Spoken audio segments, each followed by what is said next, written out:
आज हम लोग 12th क्लास के फिजिक्स के एक्सरसाइज तीसरा चैप्टर करेंगे और उस दो चैप्टर का ऑब्जेक्टिव हम लोग पीछे कर लिए हैं। आज तीसरा चैप्टर का ऑब्जेक्टिव करेंगे।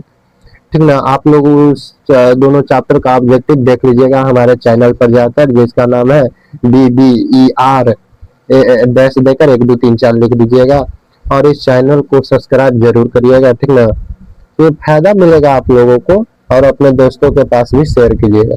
चलिए हम लोग इसमें कुल 50 वो ऑब्जेक्टिव है, इसको हम लोग सॉल्व करते हैं। आप लोग एक कॉपी पर लिखिएगा कि कितना सही हुआ कितना गलती हुआ। चलिए और कमेंट कर दीजिएगा लास्ट में। चलिए देखिए पहला क्वेश्चन क्या कहता है। देखिए पहला क्वेश्चन हम लोगों को क्या कहता है। कह रहा है पहला क्वेश्चन कह रहा है कि विद्युत धारा का एसआई मात्रक पूछ रहा है। विद्युत धारा का एसआई मात्रक पूछ रहा है। विद्युत धारा का एसआई मात्रक होता है क्या, एम्पियर। आप प्रतिरोध का एसआई मात्रक ओम होता है। विद्युत शक्ति का एसआई मात्रक वाट होता है और विभवांतर और विभव का होता है क्या, वोल्ट। अब अगला पर चलते हैं, अगला क्वेश्चन देखते हैं क्या कहता है। अगला क्वेश्चन कहता है कि विद्युत धारा का सूत्र। तो विद्युत धारा का सूत्र क्या होता है, I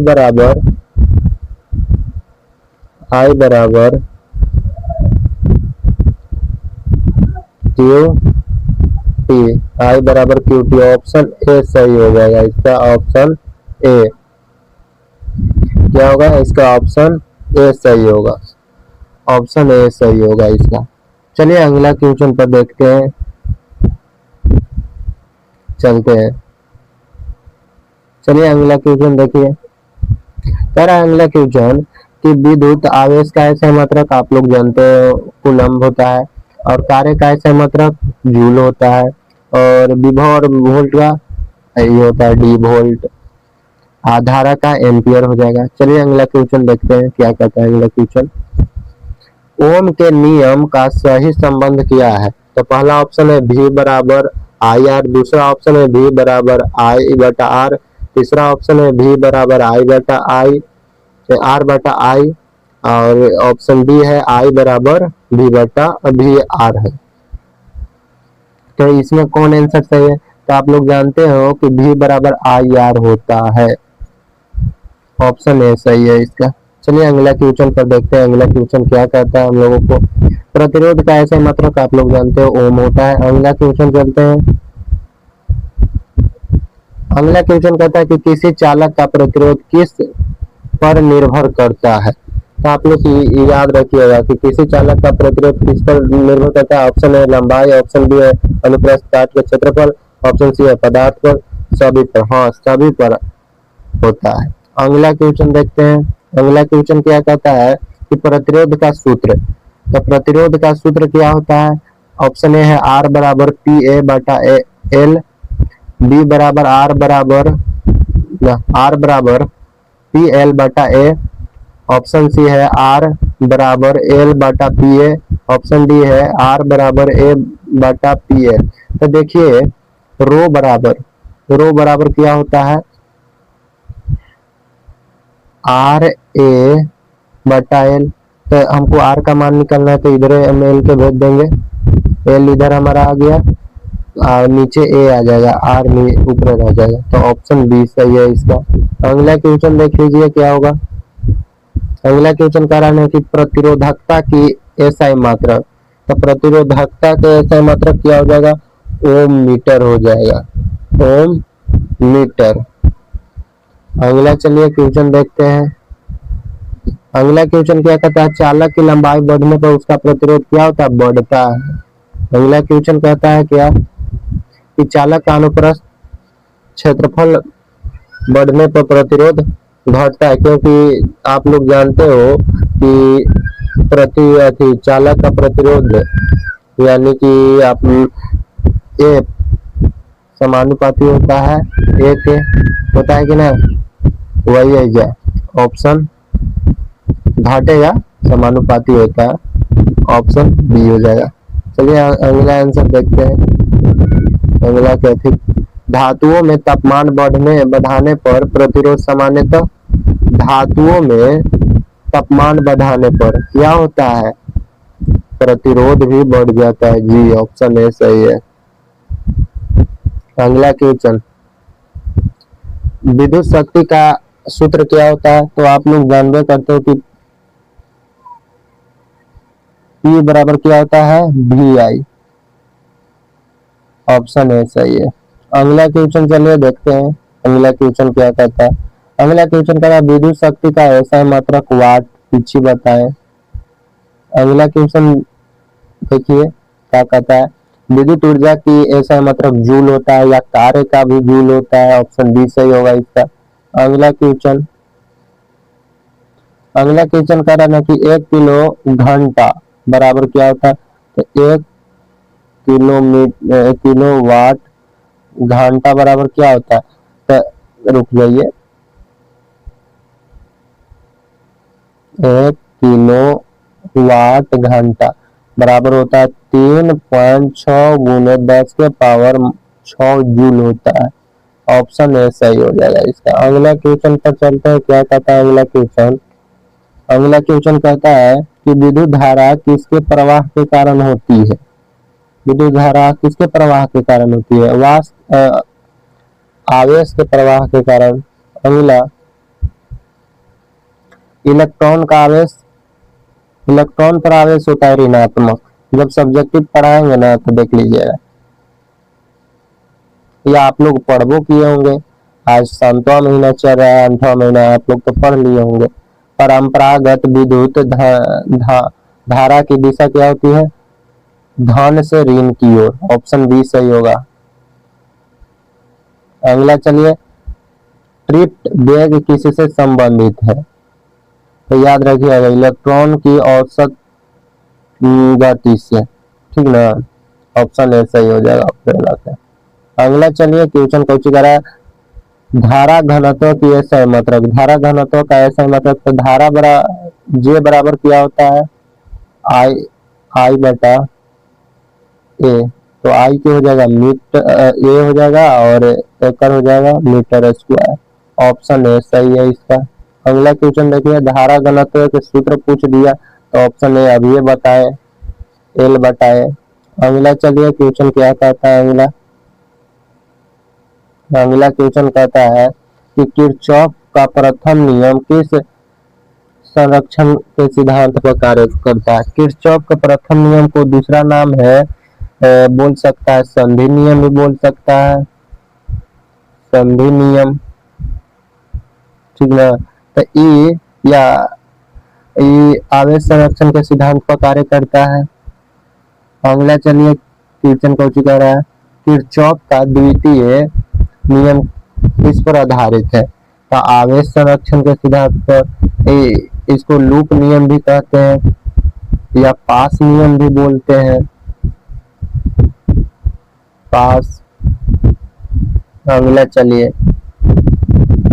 अगला क्या कहता है, श्रेणी क्रम में प्रतिरोध के लिए तुल्य, तो R बराबर क्या हो जाता है, R1 plus R2 plus R3। Option A होगा इसका। अगला चलिए देख लीजिए अगला क्वेश्चन क्या कहता है कि समानांतर क्रम में जुड़े प्रतिरोध के लिए, समानांतर क्रम में तो 1/R1 R होता है, मान लीजिए R हो जाएगा 1/R1 प्लस 1/R2। ये ऑप्शन में दिया है, नहीं दिया रहेगा तो इसको उलट, इसको लघुत्तम लेके उलट देंगे, R और फिर चल जाएगा R1 प्लस R2 और नीचे रहेगा R1 गुने R2, ठीक ना। तो ऑप्शन बी सही है इसका आंसर। अगला चलिए, अगला क्या कहता है, क्या आदर्श वोल्ट का प्रतिरोध क्या होता है, याद रखिएगा अनंत होता है। अगला आदर्श मीटर का प्रतिरोध क्या होता है, शून्य होता है। सी ऑप्शन सही है। अगला चलिए, अगला क्वेश्चन कहता है कि ए मीटर को परिपथ में कैसे जोड़ा जाता है। ए मीटर को याद रखिए, ए मीटर को श्रेणी क्रम में एक विद्युत धारा का माप करता है। अगला क्वेश्चन चलिए, अगला क्वेश्चन क्या कहता है कि वोल्ट मीटर को परिपथ में कैसे जोड़ा जाता है? समानांतर क्रम में। आई विभवांतर का माप करता है। अगला क्वेश्चन पर चलते हैं कि सेल का विद्युत वाहक बल किस किस किस में मापा जाता है? वोल्ट में। याद रखिएगा, ये बहुत अच्छा है, इम्पोर्टेंट क्वेश्चन है और बहुत अच्छा। सेल का आंतरिक प्रतिरोध किसके कारण होता है? तो सेल के अंदर इलेक्ट्रोलाइट और अन्य पदार्थ के कारण। Option B. चलिए अगला क्वेश्चन देखते हैं। ये सब फर्जी क्वेश्चन है। जब सेल से धारा ली जाती है तो टर्मिनल वोल्टता सामान्यतः क्या हो जाता है? कम हो जाता है। ये ऑप्शन सही है। अगला क्वेश्चन देख लीजिए, कहा कि सेल को चार्ज करते समय टर्मिनल वोल्टता सामान्यतः क्या हो जाता है? बहुत अधिक हो जाता है, यानी कि बी ऑप्शन सही है। आप लोग देख के ऑप्शन मारिएगा। देखिए, दो समान सेल श्रेणी क्रम में जोड़ने पर कुल ईएमएफ का मान का हम समानांतर क्रम में जोड़ते हैं तो श्रेणी क्रम होला तो हो जाएगा ई बराबर ई प्लस ई यानी 2E। ऑप्शन बी इसका सही है। अगला अगला देखिए, समानांतर क्रम में करा था और अपने से मारिए, ई हो जाएगा सी ऑप्शन, क्योंकि देख लीजिए 1/E ई प्लस ई, रुक जाइए, 1/E होगा प्लस 1/E तो हो जाएगा ऊपर 2 हो जाएगा। रुक जाइए 1 मिनट,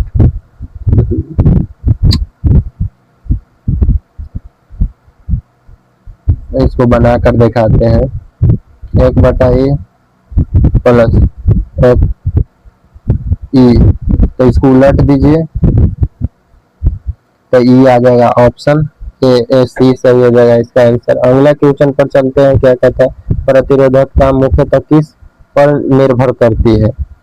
तो पदार्थ और तापमान पर। ऑप्शन सी सही होगा इसका आंसर। अगला क्वेश्चन पर चलते हैं। अगला क्वेश्चन क्या कहता है कि सुचालक की प्रतिरोधकता होती है बहुत कम और कुचालक की प्रतिरोधकता बहुत अधिक। याद रखिएगा, ऑप्शन बी हो जाए। अगला चलिए, अगला क्वेश्चन कह रहा है कि विद्युत धारा और विभवांतर का संबंध ओमीय चालक के लिए आई समानुपाती होता है भी। ऑप्शन ए सही हो जाएगा। अगला क्वेश्चन चलिए, भी आई ग्राफ के ढाल किसके बराबर होता है? तो याद रखिएगा प्रतिरोध के। अगला क्वेश्चन पर चलते हैं कि यदि प्रतिरोध 2M और धारा 3 है तब विभवांतर। तो हमारे पास R दिया हुआ है 2 ओम और I भी दिया हुआ है 3 है। अब ये बराबर क्या होता है? IR होता है। तो I के माने 2 गुने 3 यानी 6 आ जाएगा। कौन आंसर सही है? Option C. अगला क्वेश्चन पर चलते हैं। क्या कहता है कि वोल्ट दिया हुआ है 12, वोल्ट क्या है 12 दिया हुआ है, वोल्ट है 12 और प्रतिरोध 4, तो आई बराबर क्या होता है? V/R यानी कि 12/4 यानी 3। आंसर आ जाएगा इसका ऑप्शन बी। अगला चलिए क्वेश्चन क्या कहता है कि प्रतिरोध हमारे पास दिया हुआ है 10 ओम प्रतिरोध में 2A धारा बह रही है तो शक्ति ज्ञात करना है। धारा हमारे पास 10 ओम है और आई है हमारे पास 2A, तो शक्ति P हमको निकालना है। तो P बराबर क्या होता है? VI। तो V के मान हम लिख सकते हैं, V का मान होता है IR होता है ना, तो I की जगह पर 2 बार रखेंगे मान,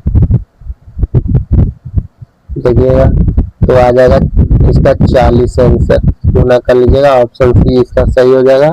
अगला क्वेश्चन पर चलते हैं। अगला क्वेश्चन क्या कहता है? जूल के ऊष्मा नियम क्या है? तो जूल के उसका नियम यानी H बराबर होता है L स्क्वायर आर टी। इसको और तोड़िएगा तो L गुने L आर टी, तो हम इसको ऐसे लिख सकते हैं एल भी टी, ये भी हो सकता है। ऑप्शन ए सही हो जाएगा। अगला चलिए,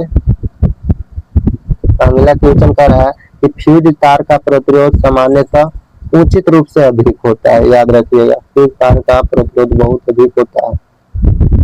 अगला, फ्यूज तार किस प्रभाव पर कार्य करता है? उष्मीय प्रभाव पर, दर्शों में पढ़े होंगे। अगला, व्हीट स्टोन ब्रिज का उपयोग किसके मापन में किया जाता है? अज्ञात प्रतिरोध ज्ञात करते हैं इसके द्वारा। अगला क्वेश्चन चलते हैं, क्या कहता है?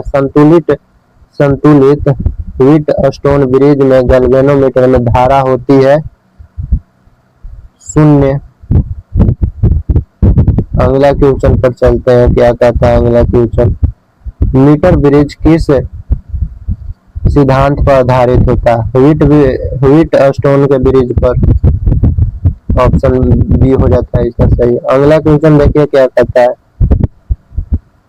धातु में विद्युत धारा के मुख्य वाहक कौन होता है? मुक्त इलेक्ट्रॉन।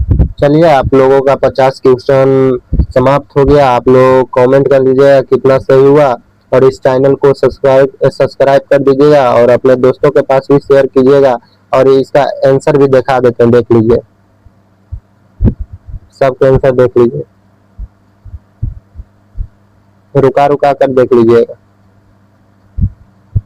चलिए, आई होप आप लोगों को समझ में आया होगा। जय हिंद, जय भारत।